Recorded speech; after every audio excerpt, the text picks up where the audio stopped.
And welcome back to episode 141 of the Weekly Tech Wrap with me, Jay. And me, Cole.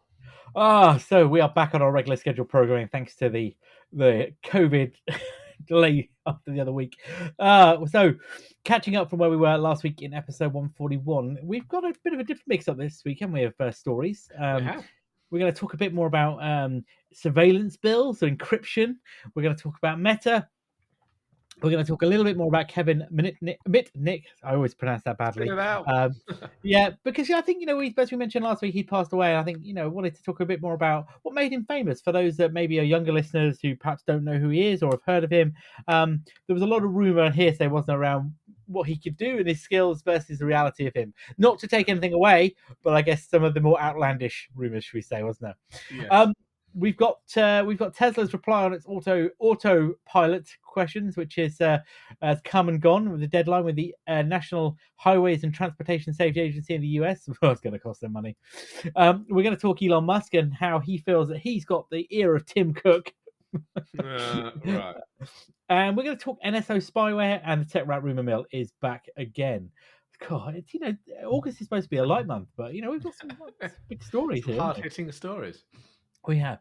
Let's kick off then with the first one, which is about Apple and its views on the latest, what's called the UK Surveillance Bill, which is the Investigatory Powers Act 2016. This is not to it, or an update to it. And just to be clear, this is not the UK's online safety bill, which also has been up in the news recently around its encryption, because they've got very similar, I guess, concerns, haven't they? They have indeed. So I mean, the main update or takeaway from the Investigatory Powers Act, or IPA, is that it basically wants messaging services to clear security features with the Home Office before releasing them to customers. So basically, the Act lets the Home Office demand security features are disabled without telling the public. And under this update, people like Apple, Google, WhatsApp, Signal would have to do it immediately if the Home Office decide that they don't like this security feature.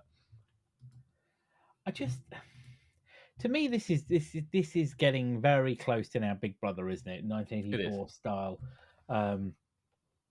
Sense. I mean, just to be clear, so the I can't even say the word. Investigatory Powers Act 2016. Thank you.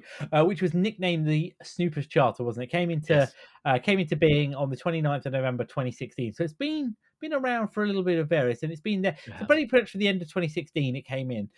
And it has, some key areas. And at the moment, right, some of the key things that it can do is it means that communication service providers, so think of it, your ISPs and all that, can retain British users' internet connection records, i.e. where you went, but not what you technically saw and not the full browsing history for 1 year. It means that certain police, intelligence officers and other government departments can see those records as part of a filtered investigation without a warrant.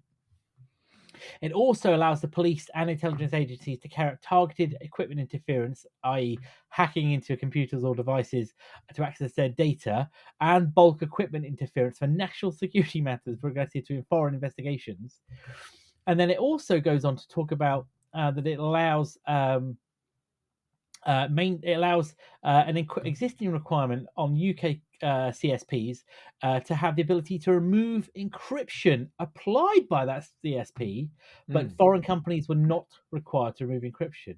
Well, the update goes further, doesn't it? As you say, with this piece now around, basically giving the government a backdoor into security features, effectively, isn't it? Yeah, and all without telling anyone. Because I mean, the current process, and obviously this new one isn't in place yet. It's still up for discussion. Basically, there was basically a right to review. There could be an independent oversight process.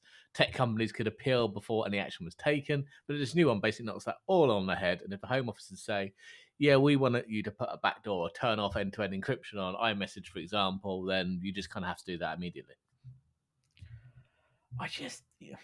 It's crazy. I mean, Apple isn't happy, are they, about this? Apple have voiced their concern, maybe would be the word, along with WhatsApp and Signal and the other people, and they've written a 9-page letter basically opposing this.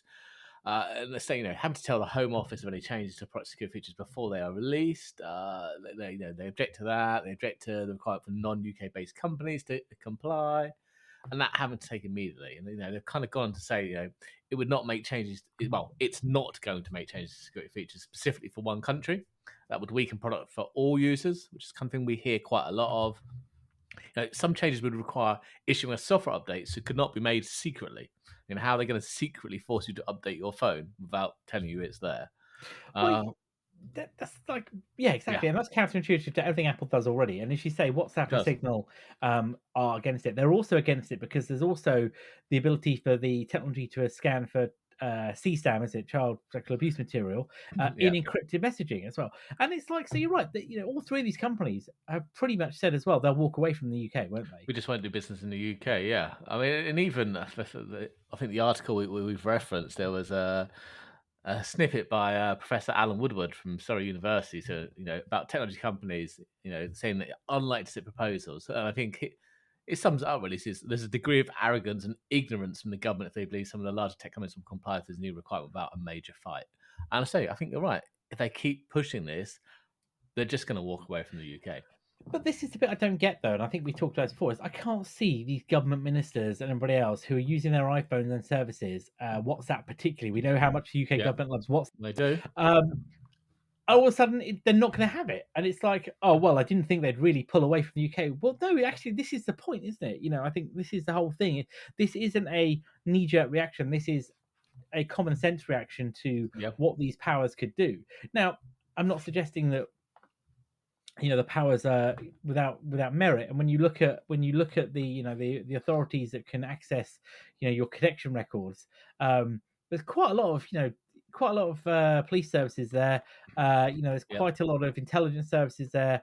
And there's a balance between intrusive power and mass surveillance here, isn't there, really? there is, and and I think we're getting and to mass surveillance. well, yeah, and I think that's the case. And if you start saying to the government, right, well, or this new service, well, actually, we're going to turn it off then, or, you can't run that in the UK, and you can't tell your users either.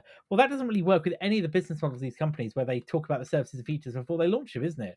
You know, Eh, exactly, and of course the government's still toeing the line.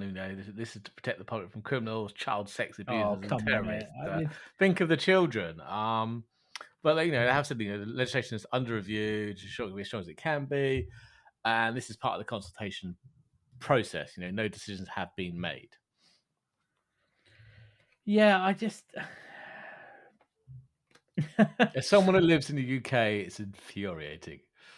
It is infuriating because for me, it seems counterintuitive to what you want out of a government that wants to protect you, and also the companies that you are trusting with your privacy as well, because now there's no faith at all or trust in that that your messages and that are safe. Now I know the old argument, well, if you've got nothing to fear, you've got nothing to hide, you've got nothing to fear, have you? Well, come off it. That's the most That's just ridiculous statement. that. I don't want the fact is I should be able to be innocent and proven guilty, I guess, argument here, isn't it? And be able to have what I want in terms of messaging and services. If I'm not using it, yes, we know that criminals and other entities particularly fond of some of these application services. There's that whole takedown, or was it the Chrono chat, wasn't it? Last year, Yeah, that secure messaging platform.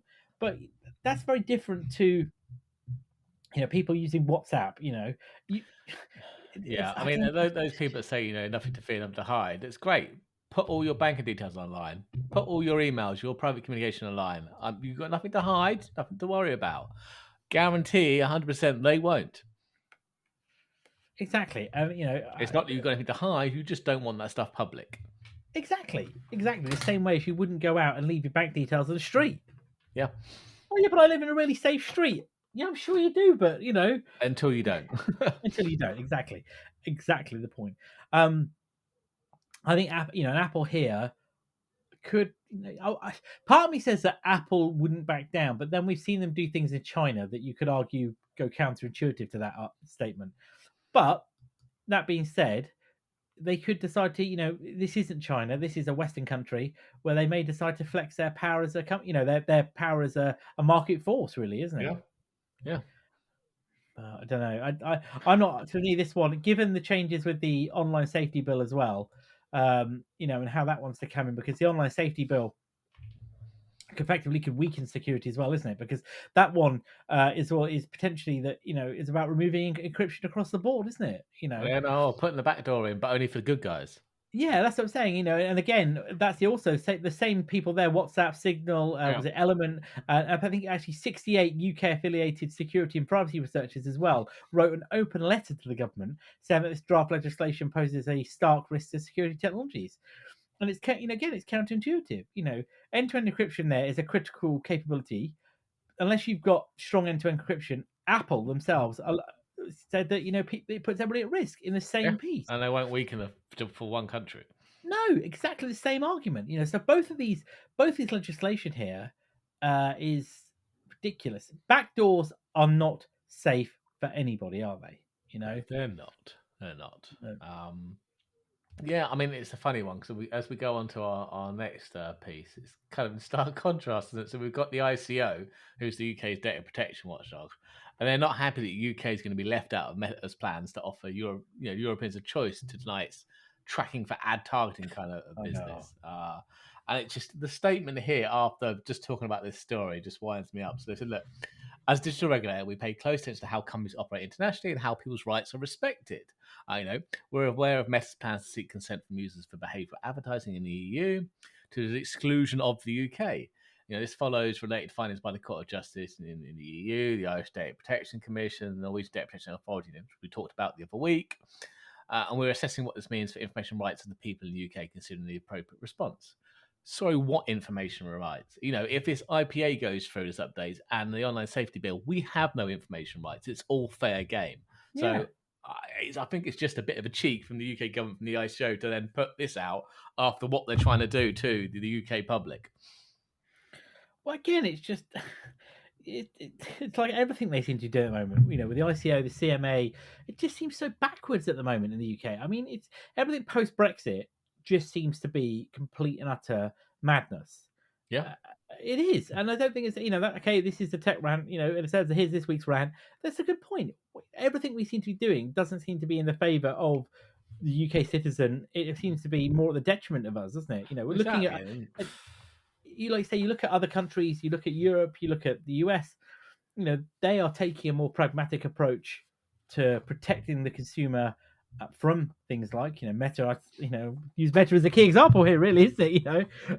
Yet we're like, yeah, no, never mind. Yeah, and we're annoyed that we've left the EU and now we don't get what the EU gets. Yeah, so we're that's because we left the EU, believe it or not. Well, this is the other thing, though, that don't forget that the UK's data protection law is still based on GDPR. GDPR, it is, yeah. But there is plans to Now, water that that's down. changing. It's Yeah, but it's also more woolly. Yeah, they're going to say exactly. They're going to water it down because we don't need that anymore. So why would Meta comply? I need to be able to then not have to comply later once we water it down. Well, no, because that's it. They'll take out the clause there that sits there. So you're right. So GDPR covers everybody in the EU, gives them protection, allows to have enforcement on companies like Meta, as we talked about last week. Particularly if you look at Norway, wasn't it banning those behavioural ads? Yeah. We've got other issues going on there. Yeah, but here, if you sit in the UK, it's oh well, never mind. That doesn't apply to you. So we're going to take everything we can from you, data-wise, isn't it? Really? Rightly so, I think. It's our own stupidity. Oh, possibly so. Yes, possibly so. And interesting though, but the problem is that Meta has moved its UK headquarters, hasn't it?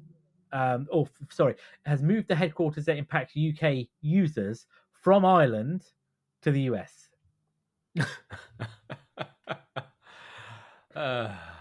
So very cleverly, if you are using it in Europe, then obviously the headquarter for that information or is the data, I guess, was it data owner is in Ireland, so it regulates itself using GDPR and all the other rules that come out of the European Union.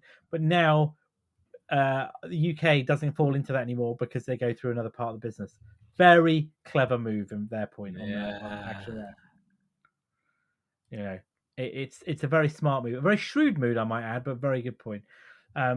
Meta are playing the game here, and they are going to get away with it. To be honest with you, yeah.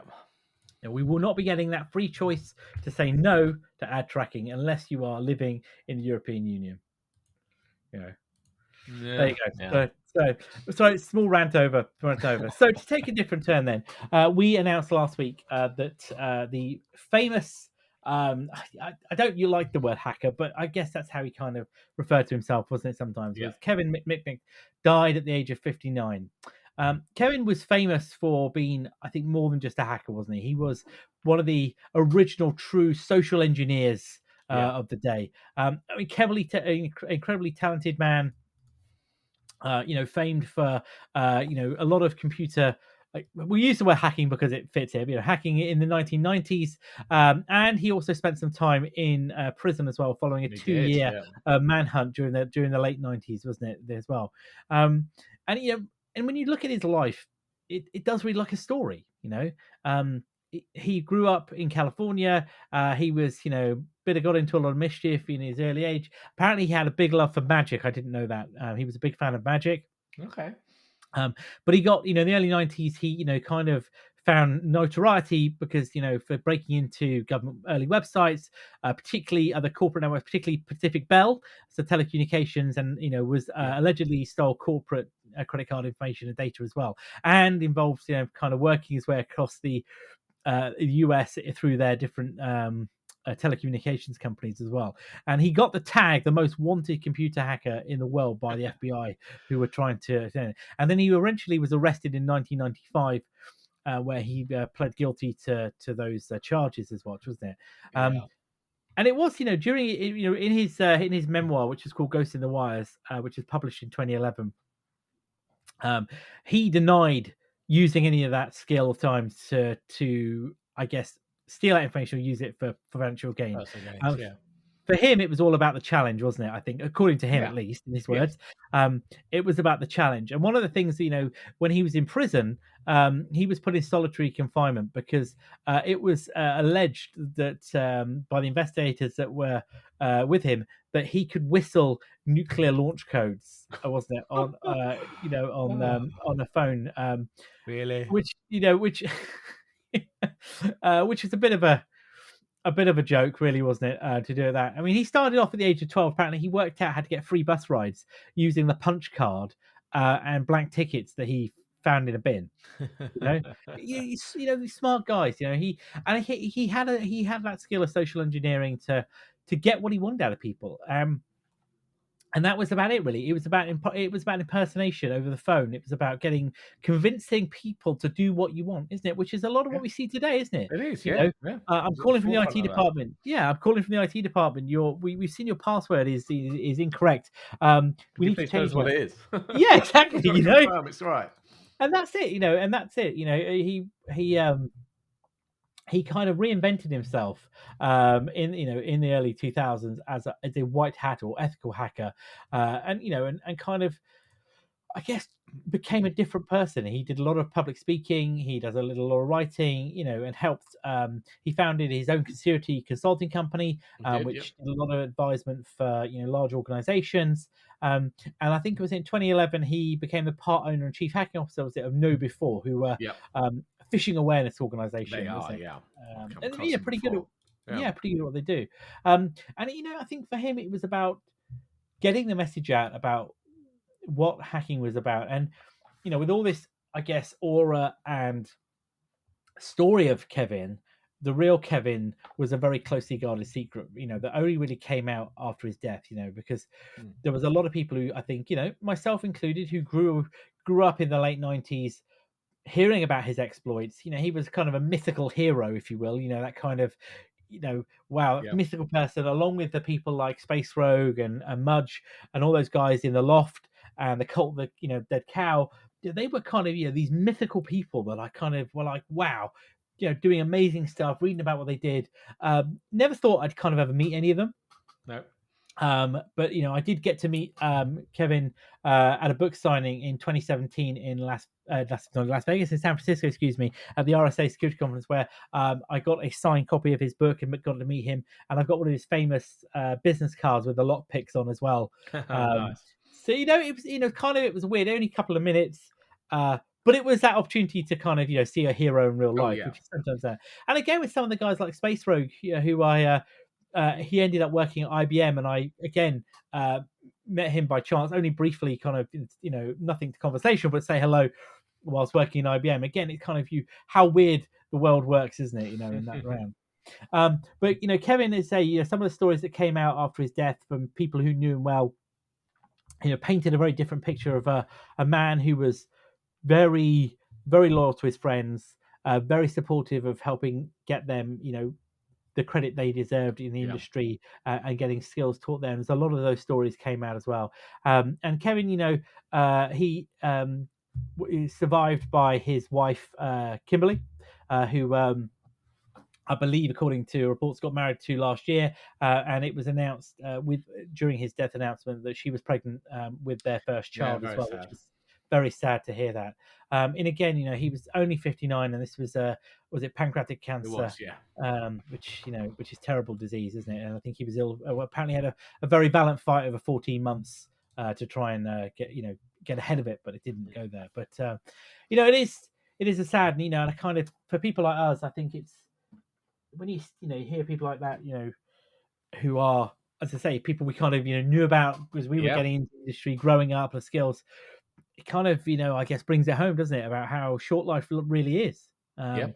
and where to go from here. And I guess teaching, one of the things I've kind of wanted to do, and is giving back. And I think giving back and trying to translate some of those skills that we've and experience we've got to other people, whether that's schools, whether that's other organizations, is something I'm kind of really keen to do these days, because not to kind of bang the drum, but cybersecurity is such a big thing now. When I remember going to computing, I don't really remember ever being called cybersecurity. There was No, security, no, wasn't there it? was nothing like that, was there? There was security, wasn't it? And you heard about hackers, Was and there security? I mean, it well, there wasn't was. much. No, but there was always I remember security teams, that kind of stuff. Yeah. And when I first got into being an IT admin, security was part of your job. But in some of the bigger organizations I then started working with, there was a small security team, Oh who yeah. for locking stuff down. But yeah, it wasn't how it is today, where we have these large scale security operations. Cybersecurity is multi-billion-dollar business throughout the world, isn't it? And phishing is still the number one threat. It's still the you know, purse that it's fixes the still there. computer. And I think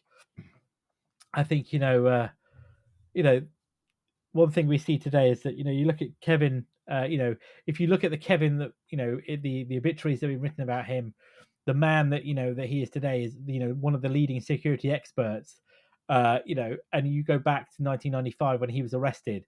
I don't think anybody would have agreed or believed that that's what he would have become. No, no. But people change, and I think that's the key message to this story, isn't it? That people learn, people change, and you look at people like Marcus Hutchins, who helped stop the WannaCry thing, lauded as a hero, rightly so. But Yep. then obviously it came out, when he got He wasn't arrested in quite America. as shiny, was he? No, but he himself again, Yeah. is a million miles away from those. Where he was. Oh, massively. I'd say those activities of a teenager, I think, would be fair for him, isn't it? Yeah. We all kind of make mistakes as a teenager, don't we? It's just some of us make larger mistakes than others, We do. or more prominent mistakes that get you in a lot more trouble. But yeah. So he's completely changed his life around and made good out of it. So started with not necessarily great intentions and been in that murkier world, and yeah, as then moved on and made a change. I know he can't leave the US though, can he? That's why he's over there. Oh, Marcus, yeah, sorry, Yeah. Marcus definitely got. Yeah, he you're right, like Kevin, yeah, he definitely He's changed his trapped there life. now. He's trapped there, yeah. That's a whole different story. But no, I think you're right. People change, and Kevin Mitnic particularly grew up in a world where the hacking and that kind of stuff and accessing things were a little bit different to how we have now. Yeah.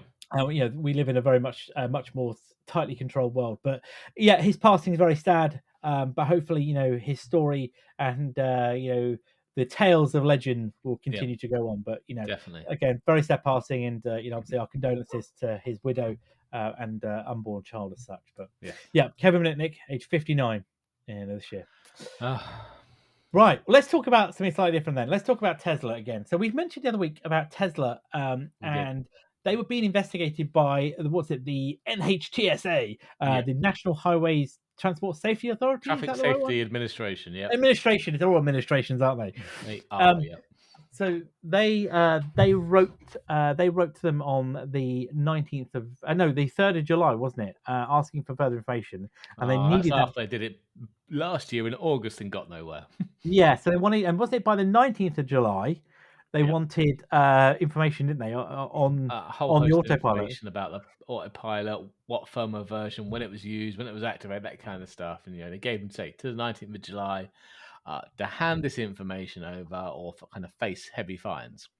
Well, unsurprisingly. Unsurprisingly, no comment from Tesla, no data handed over, as far as we're aware. So yeah, I mean those fines were hefty. If they're the NHTSA will them will enact it, because they were saying what, around $26,000 per violation per day. Now they wanted data on what, 850 odd thousand vehicles, remember rightly, somewhere around there, over 800,000 vehicles. So is that 800,000 times 26,000 per day? Well, I don't know. I tried to wonder that as well, because that's a lot of money, isn't it? It is, but they have a cap of 131 million, so they'll top that up in a couple of days, won't they? And then there'll be no larger fine. So we can say there's a fine of $131 million at least. Potentially, yeah. I think yeah. that is definitely something they want to sort out. I don't know, given I mean, we said we'd come back with an update on this, and I'm not surprised that Tesla haven't delivered anything here. Yeah. There isn't, there isn't much happening here. I swear the day that the driver in that fatal crash, you remember the one they had with the driver, the autopilot one that was not autopilot, the one that they had, the unmanned, if you will. Yes, you remember there was a car crash, wasn't there? Yes. I think that driver's pled guilty, haven't they, in that one? Oh, okay. I believe so, yeah. But Musk probably feels that this is an attack on him by the government, isn't it? I suspect, for him, this is just he'll keep stalling. Everyone thinks an attack on him, though, because he doesn't like it. Yeah, because they'll just turn it around. They'll say that they're being unfairly penalized by the administration, or this is nobody else is being targeted. This is I don't know, we're innovators and you can't cope with that. Or something. No one else is making claims of full self-driving cars and has been for the last 8 years, and just ignores the rules completely. No, it's just a classic, one rule for one, more rule for another with him, isn't it? It is, yeah. Yeah, no, very, very crazy, but nothing to be surprised at there then. But talking of Elon, then this is the biggest story I think of this week. So this one, right? So this is all about, is it Twitter or X? Sorry, it's X now. Well, don't forget, he's already done one thing this week, the last 2 weeks, isn't he? He's managed to convince Apple to allow them to have a single character application in the store. He has. When they made their name change from Twitter to X. Now, so this kind of story is all about the compensation. So if you, I don't know, on Twitter, basically, you can have a subscription, can't you, where people pay you money each month to get early access to tweets or special tweets that no one else sees. Is tweets the right word now? I'm going to call them tweets. I heard they were posts, but yeah, go on, yeah. All right, so Musk announced some changes to the plans about how they will actually compensate these creators. Now, the original plan was that X would keep none. You'd get 100% of the subscription for the first 12 months, and then X would have a 10% cut out of the subscription money you make. But he announced that you'll basically keep all the money forever until your payouts exceed $100,000, and then they'll take that 10%. Okay, so that's fair enough. Yeah. But then he dumped this other tweet. I kind of think it really shows how far Musk is maybe removed from reality.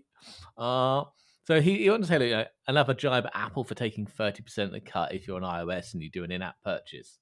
But he will personally speak to @Tim Cook and see if that can be adjusted to just 30% of what X keeps in order to maximize what creators receive. So he wants Apple to not take the first $100,000 per creator, and only after that. But how's Apple going to keep track of that? Because it's all going to Twitter. Plus, they're never going to do that anyway. They're not going to make that exception. He's never going to make that exception. And did... I mean, it would require Twitter, Musk, X, whatever, to actually send data back to Apple. I mean, they haven't done it for, a legal requirement by the government. Why would they do it for Apple? Exactly, and clearly Musk is so removed from reality that he's not clearly been watching the Epic case or anything along those lines about the whole row as well in South Korea and other countries around the whole point of why developers have been paying what they are or the Yeah. Apple tax.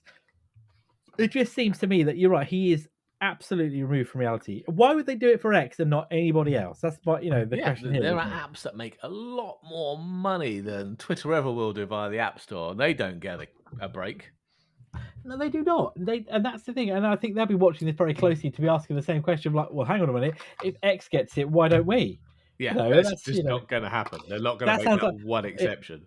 I don't know why. That when I said that sounded like some kind of rap by I don't know, like DMX or something, or I don't know, one of those.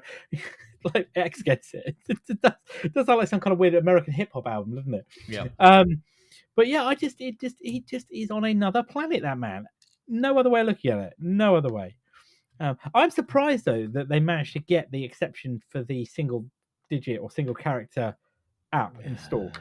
Yeah, it's an odd one. I mean, I suppose there are companies with single. Well, there's X, but there are companies with single letter names. Maybe there's not many of them, surely. I thought though that but the requirement was a 3-digit. Oh, was it 2 or 3? Something like that, wasn't it? I think it was 3 from what I read somewhere. It was 3. But that doesn't apply to our good man Musk, does it? So, but I suppose that's an easy change that other people could ask for if they had a company or an app just one letter. Then maybe they could get that done. It's a very different from the money side. Oh, it is, isn't it? I mean, on a slightly different note as well. Talking of signing up for Twitter Blue, sorry. Apparently now you can also hide your verification as well, can't you? Hide the fact that you paid for the verification, yeah.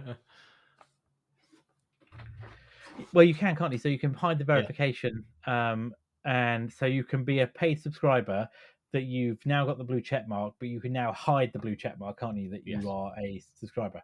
I'm not entirely sure why you want to do that. Maybe you want the features, but you're shamed by the fact that you've paid for it. I'm shamed that I've given myself. Yeah. Please hide it. Yeah, I want the ability to have 240 character tweets, whatever it is, or more. That's going to be a dead giveaway, surely. Yeah, exactly. But you paid for it because you could do those longer tweets. Yeah, and I can edit my tweets and I can do that, but I can't do anything else. Yeah, exactly. Absolute weirdness on that one. But absolutely crazy. Yeah, indeed. Yeah. But yes, so Twitter, X continues to be in freefall. Right then, so apparently then the FBI have been trying to investigate who has been using the NSO spyware because it's been illegal to use it and import it. I mean, how do you import software? I'm not sure. Into the US since November 21. But apparently the FBI uncovered that a US contractor had been using it this year, hadn't they? Well, it's New turned York out Times, to be wasn't somewhere it? quite close to home. Yeah, the New York Times. They did an investigation back in April, found that a US company, Riva Networks, had illegally purchased news NSA spyware on behalf of a then unknown US government client. So the FBI was tasked by the White House with finding out the identity of this end client. Drum roll, please. That end client was the FBI themselves. It turns out. And it gets better, doesn't it? So it turns out, as you said, the FBI covered their investigation that it was themselves who were using it. And apparently, according to the FBI, they had been using the tool unwittingly and that Riva Networks had misled them. But so apparently they said that Riva had been used the spying tool on its behalf, and the FBI director, Christopher Wray, terminated the contract, according to official. So apparently what this comes back was that the FBI had given Riva several Mexican phone numbers that would be used by alleged drug dealers and fugitives, and they wanted them to locate those devices, didn't they? Yeah, they did. And according to the FBI, this is brilliant. They believed that Riva was using an in-house tool, but apparently Riva wasn't. Riva was using Landmark, which is one of NSO's tools. Landmark spyware, yeah. But now, I mean, there are questions now being asked by the White House whether it was just the FBI. because Riva Network also does business with the Department of Defense, the Drug and the DEA, and the Air Force Research Laboratory. Is this a classic case of one of these companies where they're like, yeah, we've got a great tool we can use. That's fine, isn't it? Yeah, we can do this. You know, they've gone to the RFP or whatever. They've filled out all the things. You know, the FBI's gone, yep, perfect. You're a great company. You tick all the boxes. We're going to award you the contract. Thank you very much. And Riva are like, oh crap. We've won. What do we do? Quick, buy something. Buy something, you know, like, so, you know, so it turns out that Riva are apparently a very secretive federal contractor, and they finalized a deal with NSO to acquire the Landmark tool. So Landmark is a geolocation tool. Yeah, it helps triangulate, you know, particular mobile users. So this last what Landmark does. There's another tool called Phantom, which is apparently again, Riva had worked with the FBI in the past using Phantom, and apparently Phantom's tagline is it can hack any phone. Okay, so what's this, like Pegasus on steroids, is it? Apparently, yeah. And apparently, prior to the ban on NSO, the FBI had been considering using Phantom. And I say this in terms of the allegedness, in terms of the press stories, for domestic spying. But apparently, that was a report by the I think it was the New York Times. Yeah. Around that, the FBI said it was just doing counterintelligence. But you know, apparently in both deals, this is interesting. Both deals, the FBI had a cover name for Riva called Cleopatra Holdings, and even Riva's CEO went by the name William Malone. His real name was Robin Gamble. I mean, it sounds like stuff, isn't it? Yeah. Well, it sounds like more of a CIA deal than an FBI deal, wasn't it? Yeah. I mean, to me, and again, just reading what I see, to me, I find it hard to believe that the FBI did not know what was going on. Of course. To me, you know, to say that Riva misled the bureau in saying that they were using an in-house tool just seems a bit weak, given that the FBI had been working with Riva clearly for some time. They, you know, doing a lot of business with them.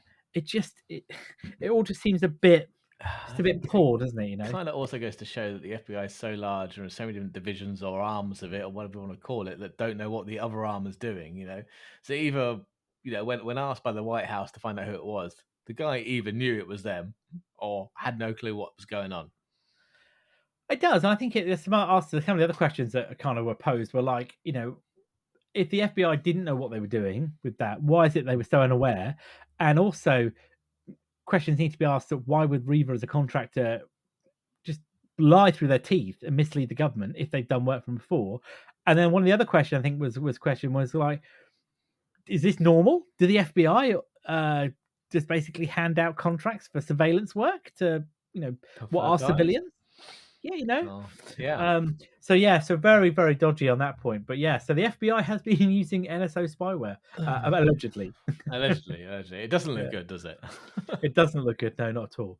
Well, then that leads us nicely for this week. A little shorter episode this week, but that leads us nicely and up to the tech rumor for this week. Yeah. So we've got one rumor this week, and it's about the watch. Then it is. Yes. So our friend Shrimp Apple Pro has been leaking information about the new Watch Series 9 and the Watch Ultra 2. So it starts off with we're apparently getting an actual, real, brand new processor. Not just a rehash of the one that's in the 6 or the same. I'll come back to that in a minute, but yeah, go on. Yeah, so we're apparently getting a new processor, but the bigger revelation is we're actually going to get some new colors. So the Watch 9, we're currently getting Midnight, Starlight, Silver, and Product Red, don't we? So literally, we're going to get a pink version, along with, you know, the standard stainless steel colors as well. So yeah, it'll be nice to see a different shade of watch going on. If this is true, I think this, like I said, and I said to you this in the kind when we were talking about the preamble, I think this will sell like hotcakes. I think it'll fly off the shelves. It is a brand new color. It's fresh. You know, you can see a lot of people who perhaps like pastel shades, you know, that kind of colors, you know, buying this. And I think, you know, it's about time that there was a new color. And I'd almost argue, to be absolutely honest with you, off on a slight tangent, that they need to bring in some fresh colors on the phone as well. I am fed up of this particular lineup of what effectively is grey, silver, not even white. You know what I mean? Yeah. Red. The only one that stands out these days is red or the slightly purple. The green. Look, give us some bold colours for God's sake. Thinking like iPhone Professionals. 5C kind of bold. Yeah, bold colours, and I think it's with the watch as well. People want colour. They People do. aren't all bland and beige. Yeah. Pink would be nice. I'd be up for that. Well, you say that though, but the other rumor is that we're going to get a Watch Ultra in a black titanium. Take my money. I'll buy it Me and now. Murphy are saying, I know it's a bit bland, but I'll buy it. Well, yeah, but I think that would be cool. Well, especially with the orange button. The orange button will stand out, and the orange strap on the black titanium, I think, would look quite nice. Yeah, and as long as it's a real solid black. I mean, none of this, Darth Vader, midnight. shiny. Yeah, it needs to be like that. Though, actually, do you remember what phone was it? What was one that had the gloss? Was that the 7 Plus that had the glossy? Do you remember the glossy black? It was like Darth Vader helmet kind of shiny black. Yeah. Yeah. As long as it's not that, because I can see that. That was a fingerprint magnet. Yeah, but a nice deep. A deep black, and titanium black, as I think they is supposedly rumored. I'd be up for that. Now, going back to that processor, though, I have seen some other rumors that are stating that a processor upgrade probably won't do much for the phone, the watch. I mean, I don't know. Obviously, they're trying to do the whole new WYSI interface, aren't they, with the latest software? So, will it help with that? But I don't know. The stuff I've read about the WatchOS 10. On the Ultras is it flies along already. Some of the people are running betas. Now I know people have mixed experience on a beta, so I'm not going to suggest that one person one person is right, one person's wrong. But I think the consensus is it works very well on the Ultra. Now, that being said, if you're running an older phone, you probably will see some issues, won't they? Yeah. I mean, I've still watched Series 4. I can't remember if it supports that or not. I think it's the last one I get. Do I get it or do I not get it with the Watch Series 4? I can't remember now. I don't know if it will. I don't know if it will support it. Will it? I'm not sure if it will. I don't know. WatchOS 10 Series 4. Let's have a quick Google. I'm not sure. Oh, it does apparently. Yeah, Watch Series 4 is the lowest it will go. Yeah. Okay, I will get it.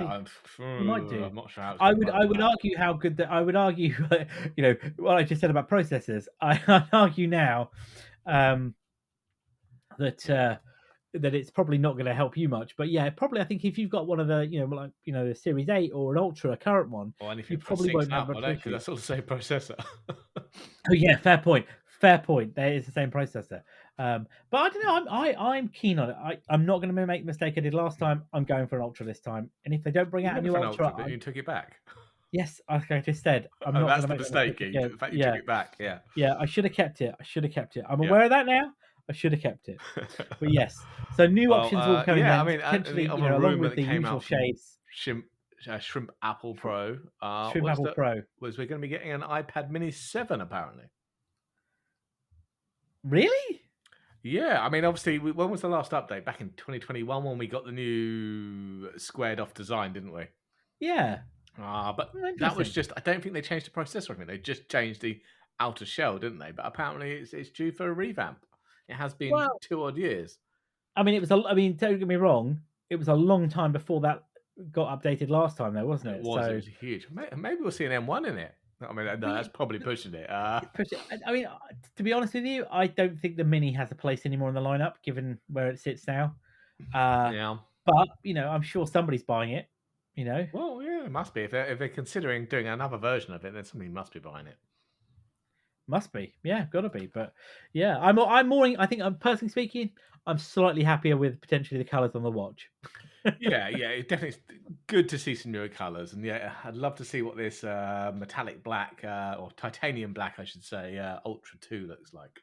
Yeah, there is other. I mean, there was the rumor also alongside that, wasn't it? That the Watch Series 9 will have different packaging this year as well, because that's the one thing I will say with the watch packaging is there's a lot of boxes, isn't there? In the way it folds in on itself, and sliding out the different box for the watch, the strap and the watch. The straps all, it just seems overkill. I always think that with them. It's a spectacle.